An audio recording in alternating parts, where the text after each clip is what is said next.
The UFC returns to Abu Dhabi and Yas Island this Saturday night as UFC 253 goes down with two big title fights. And this is Let the Record Show. If you've never seen this show before, it's basically exactly what it says. We have a look at the records.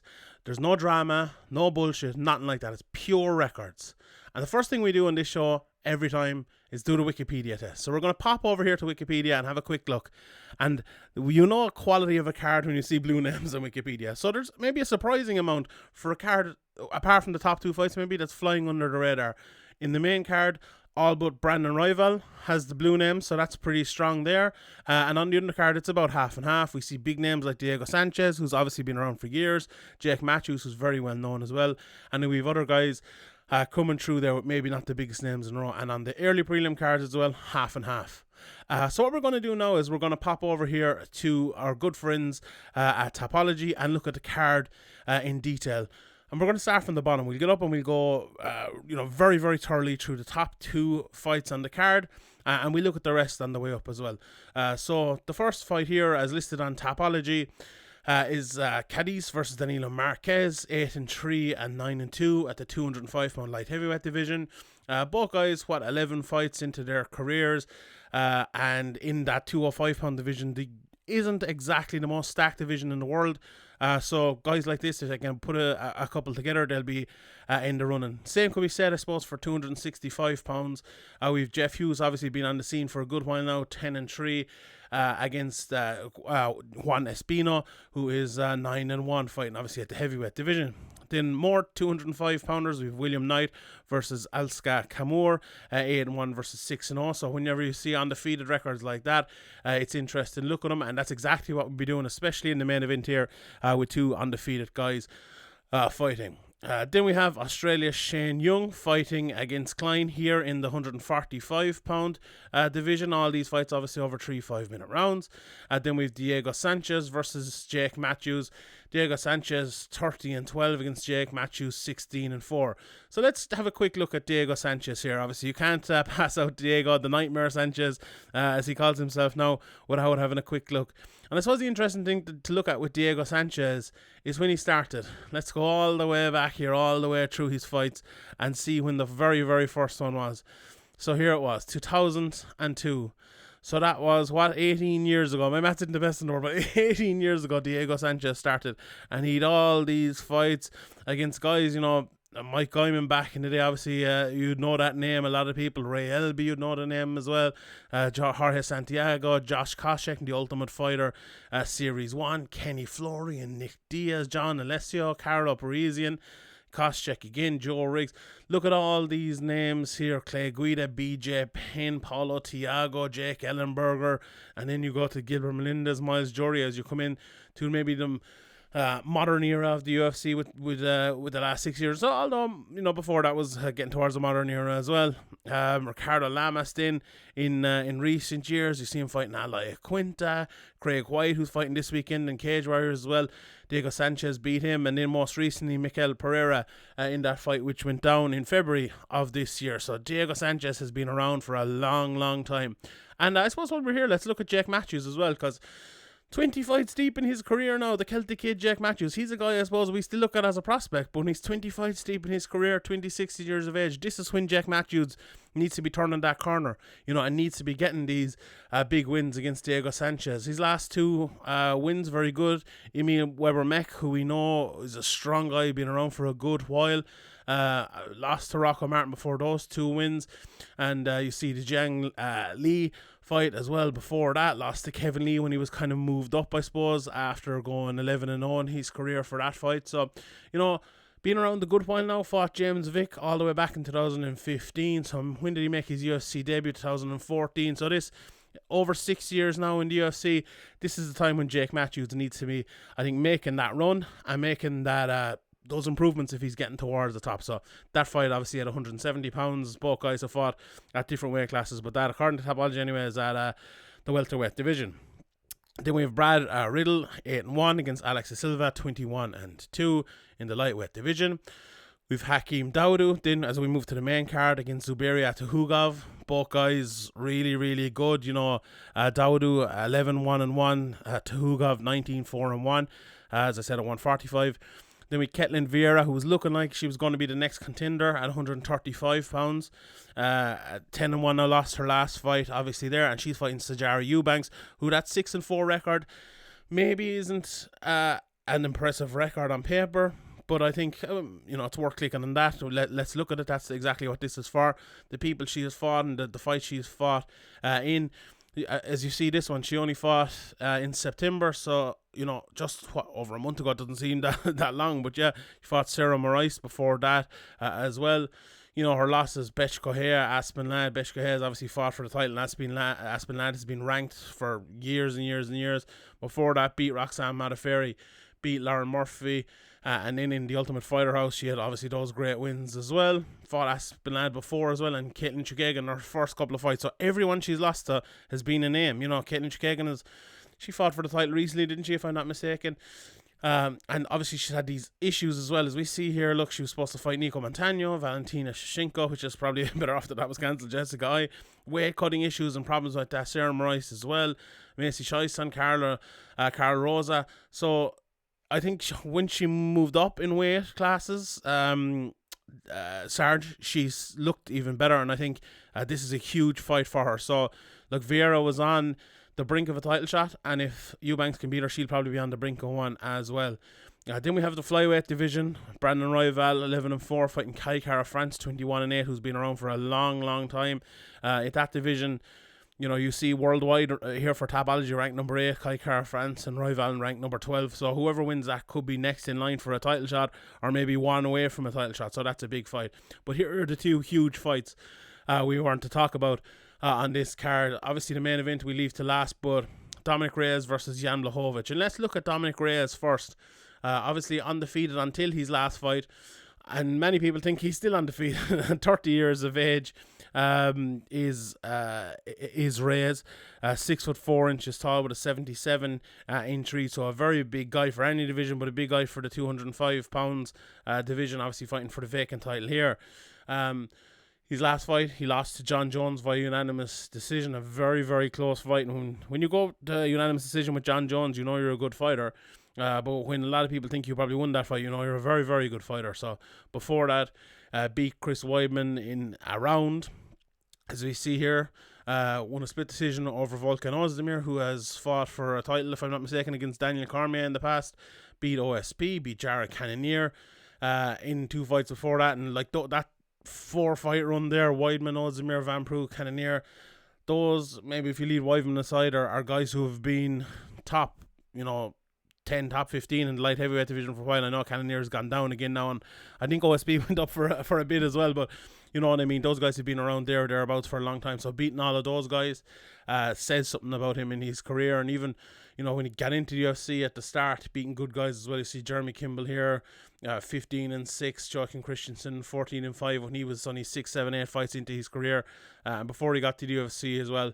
Very evenly matched there coming up, in his third fight, fighting a guy who's 4-3, and in his first 2 guys with experience as well. So, some big fights there for Dominic Reyes. Got there, I think, pretty quickly to a title shot, but obviously as he showed against John Jones in his last fight, absolutely well able for it. So let's click on Blachowicz here and have a quick look at his record. As we see, 26-8, if you can see there on the right hand side. He's 6'2" and an 87-inch reach, so Blachowicz is a longer reach than Reyes, which is a bit surprising to me. And Blachowicz is a guy who, to me, always is. He looks smaller than he actually is when he gets into the cage. He's always a little bit bigger than you expect. 37 years of age though for Blachowicz. That could be an issue here as well. How much is still in the tank, but a big fight for him, obviously. And look at this last run, a phenomenal run for Blachowicz. For a lot of people probably didn't think he could make this run, but beating Corey Anderson round 1, knocking him out. Split decision over Jacare Souza, who'd obviously come up. Same with Luke Rockhold, beat him in the second round. Before that, Thiago Santos went on and had a very close fight with John Jones as well, obviously. Beat Nikita Krylov before that. Beat Jimmy Manoa, who's there and thereabouts in that division for a while. Cannonier as well, and Devin Clark. So that's a phenomenal run since this time around, around October 2017. He's won, 4 5, 6, 7 fights and only lost 1, 7-1 in the space of 3 years is a really, really good record, and that's championship level record, especially in the light heavyweight division. So really, really good run there. And before that, he lost to Cummins, lost to Alexander Gustafsson. He was kind of losing these fights. Look, Corey Anderson again lost him. These fights that, or maybe if he'd won 2 of these, he would have been in the title picture, but he was losing them at this stage, and that's what's changed in the last couple of years. Lost to Mano as well.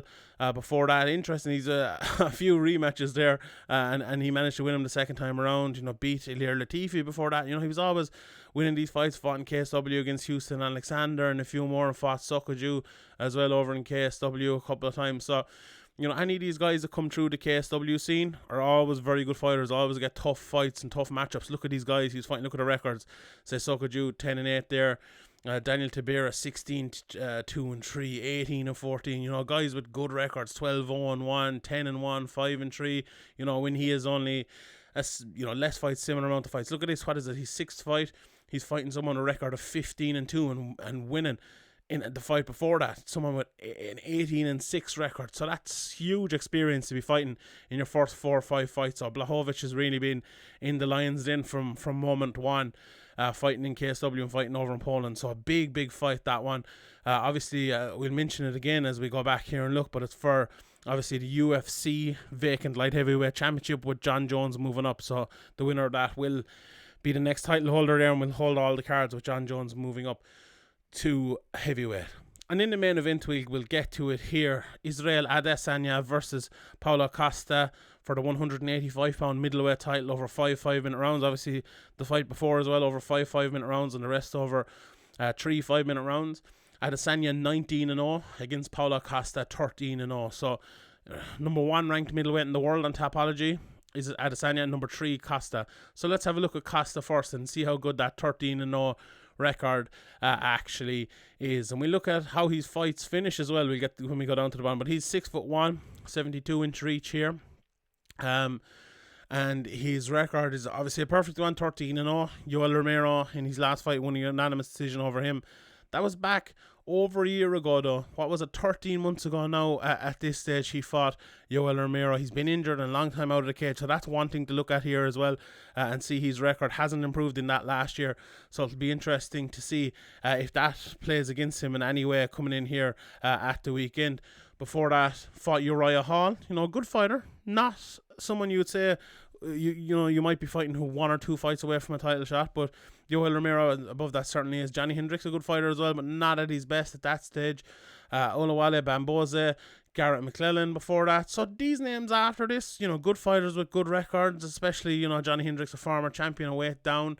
But you get before that fighting in jungle fights against guys with good records as well. But this isn't exactly, it's a real record. It's a real 13-0 record, but it isn't exactly the record of someone who is right there fighting for a title shot. He doesn't have like those same standout names as, say, Reyes had with his names, with the contenders at that weight class being beaten the whole time. Johnny Hendricks, was he a contender at that weight class in 2017?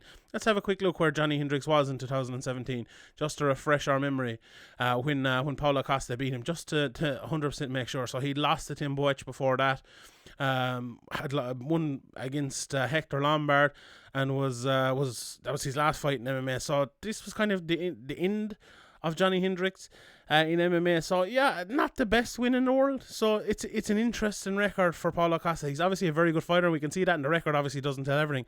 But that's one thing the record does tell. Not the strongest in terms of who he has fought, but however that might make any difference on Saturday night. But let's look at the wins. Obviously 13 wins and 0 losses, and the wins have come this way: 1 by submission, 1 by decision, and look at that record there, 11 wins by KO. Obviously fighting Adesanya, who's known as a striker, known as a knockout artist, and someone who's really good technically and can beat you that way. Costa will be looking for that KO. So let's go back and look at the champion, Israel Adesanya, 19-0. Obviously lots of wins in his record. Something might surprise people, 31 years of age. He seems like this young guy just on the way through, but he's actually a little bit older, 6'4", so an 80-inch reach. So that's a bit of a reach advantage and a bit of a height advantage as well for Adesanya. So we look at his record here. Same last fight as Paulo Costa. He fought Yoel Romero in one of the dreariest fights we've seen in a long time, over 5 rounds with hardly a punch thrown. In that, a very close fight just because of the lack of action. Before that, then he had the exact opposite, maybe bludgeoned Robert Whittaker out of there in 2 rounds. Had one of the greatest fights we've ever seen in MMA against Kelvin Gastelum before that. Beat Anderson Silva, beat Derek Brunson, beat Brad Tavares. So I'm talking about maybe gatekeeper's unfortunate word or the wrong word to use, but beating Brad Tavares, beating Derek Brunson, beating Anderson Silva, beating Kelvin Gastelum even. Those guys have been there or thereabouts in that division, especially Brunson, especially Tavares, and we can say whatever you want to say about Anderson Silva and about Gastelum coming up, but that Gastelum was there or thereabouts. He has beaten those guys in that division who have been there or thereabouts for years, and who are the guys in that division that you have to beat to get to the very top. So Adesanya put in that work in the UFC. Has Costa really put in that work in the UFC? I'm not sure he has. I think it's maybe just he won against Romero, the one really good win, and that was enough for him. And sometimes that is enough. But the thing about Adesanya is, if you look at those wins and you look at his UFC debut, which was back in 2018. So Robert Wilkinson 2018, Vettori 2018, Tavares 2018, Brunson 2018. That is some record to come into the UFC with.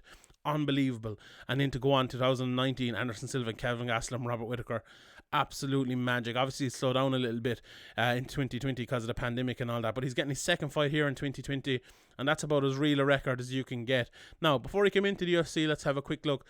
He was fighting in his 11th fight, guy Stu Dare, who's 8-4, fought Melvin Gillard, very oddly. Before that, these are kickboxing matches, we can just forget about them. But he had a lot of them in between it as well. So he fought an 8-0 guy in his 9th fight, or 8-1 guy, in his 9th fight, 15-9. In the fight before that, 15-3. Before that, 37-7-1 in his 6th fight. Before that, then 7-4, 4-2, 6-1. So throughout his whole career, let's go back to the very start. Adesanya has been fighting guys, 3-1 in his second fight. He's debuted someone, with 4 fights, 4 losses, but you couldn't hold that against him. He's fought nothing but experience throughout his whole fight. And let's look at and see how he's won his fights. So, won 5 by decision and 14 by KO. Interesting records there when you look at both of them.